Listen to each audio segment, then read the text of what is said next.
Anarcofeminismo o nada. Edición Semilla Negra. Anarquismos 2018. Traducción de los textos en inglés por Concha Moral. Látigo en mano. Emma Goldman, feminista y crítica del feminismo. Autoría de Colectivo Proyectil Fetal. La pequeñez separa, el aliento une. Seamos amplias y grandes. Emma Goldman.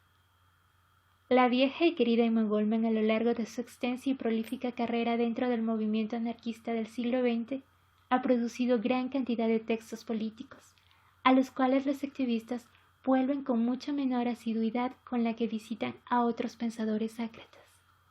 Usualmente estos textos de Goldman son criticados por el feminismo de izquierda por ser justamente lo que son, textos de arenga anarquista en la barricada misma.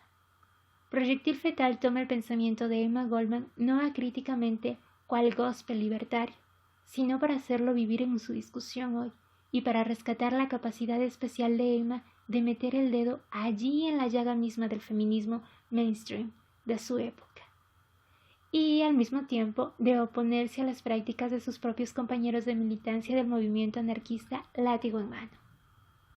En los textos de Goldman siempre se encuentra una preocupación por la pasión, la alegría y el compartir los cuerpos eróticamente, conceptos claves de la realización de las personas sin los cuales la lucha y la revolución social no pueden realizarse.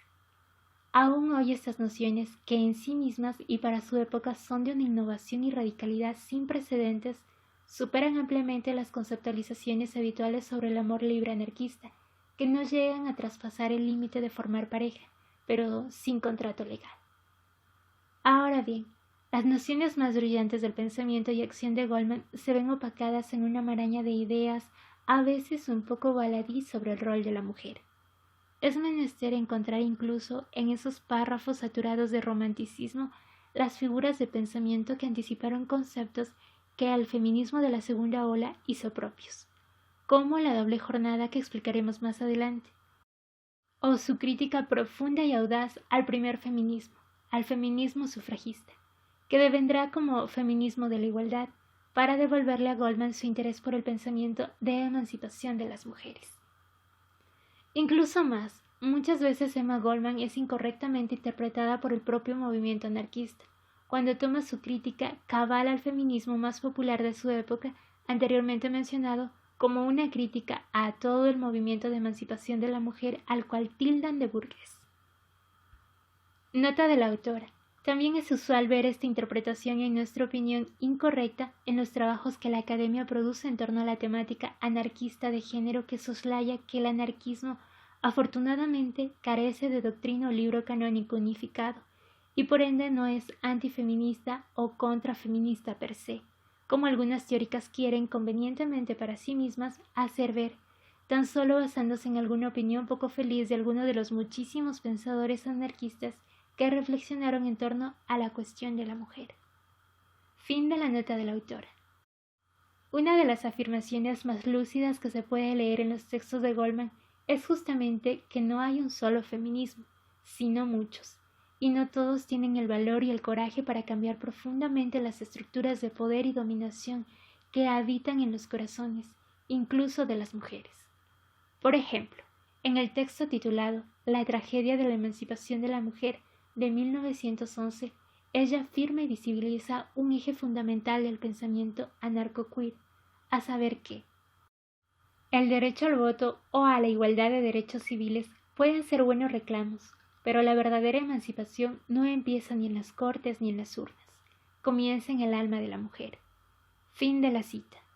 O por ejemplo, ahora la mujer se enfrenta a la necesidad de emanciparse de la emancipación, si realmente quiere ser libre.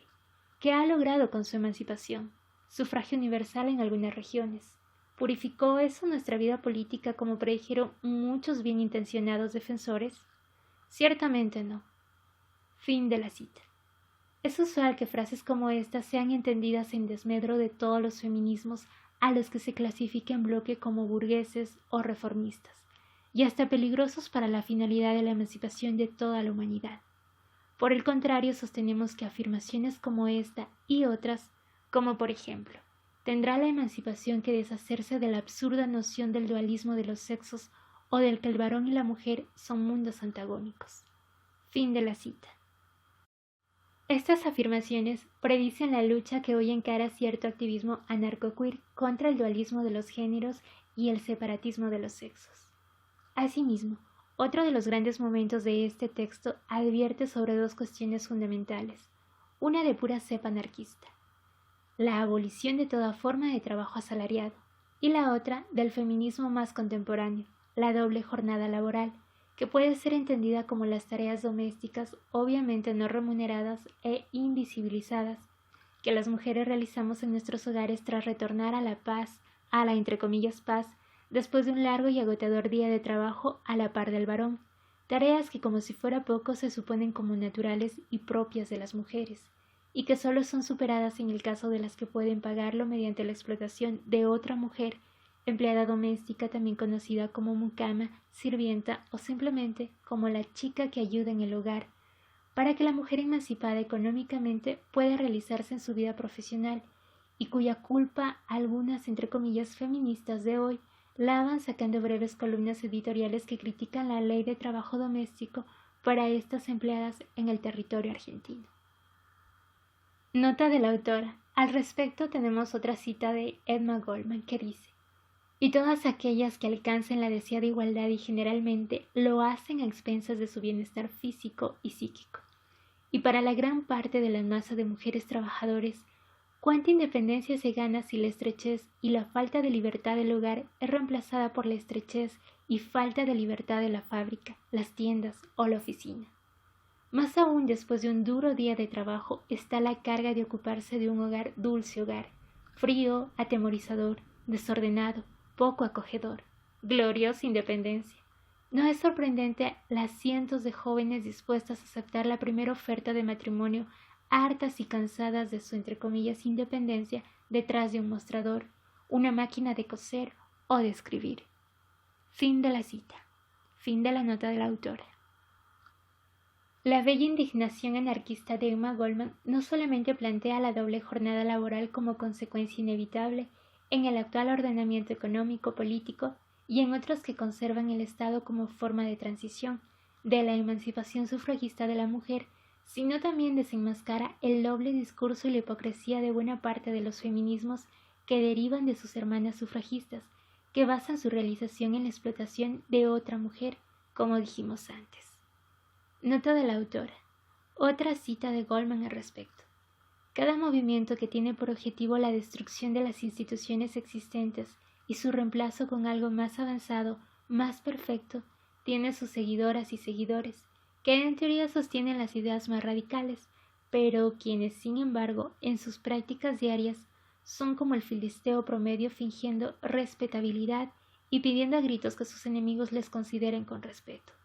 Hay socialistas y anarquistas incluso que abogan a favor de la idea de que la propiedad privada es robo, y sin embargo se indignarían si alguien les debiera el valor de una docena de alfileres. Fin de la cita. Fin de la nota de la autora. El feminismo de Goldman, lo haya o no llamado así para diferenciarse de aquellas a las cuales estaba criticando, inaugura un espacio que hoy lamentablemente no es a menudo ocupado por mujeres que se autodenominen anarquistas, sino por otras que revisan a fondo los presupuestos básicos del feminismo políticamente correcto y o institucionalizado, que redunda en pacata reducción de toda violencia de género a un mal intrínseco e inmanente a todo otro sexo que no sea aquel biopolíticamente denominado mujer, en la sala de la corporación médico-jurídica, en especial los varones y en una fuerte represión sexual que no ha hecho nada por el libre ejercicio de la sexualidad de las mujeres y el uso creativo de sus placeres. Aquí me permito abrir un paréntesis para comentar que el feminismo radical al que probablemente la autora hace referencia no es institucionalizado. El que sí ha sido institucionalizado y está dentro de las agendas del Estado es el feminismo liberal. Y no deseo aquí lanzar argumentos a favor o en contra de tal postura o de aquella, porque me parece que esto merece un debate mucho más amplio con una base contextual mucho más amplia que no voy a ahondar en un simple paréntesis y menos aún en la obra de otra autora. Pero sí me gustaría plantear cuán beneficioso o contraproducente sería el borramiento de la categoría mujer dentro del movimiento, las especificidades de violencia que se ejercen a los cuerpos de esa categoría quedarían invisibilizados como a lo largo de la historia lo han sido, o tal vez por el contrario, la multiplicidad de voces disidentes potenciaría la lucha. No lo sé, queda al aire para que cada quien busque su respuesta. No intento imponer un pensamiento, ni mucho menos denigrar alguna lucha bajo el sesgo de mi experiencia y mis cortos conocimientos. Solo abro un espacio reflexivo para que estos nos ayuden en el camino de la emancipación. Hasta aquí mi paréntesis y prosigo con la lectura.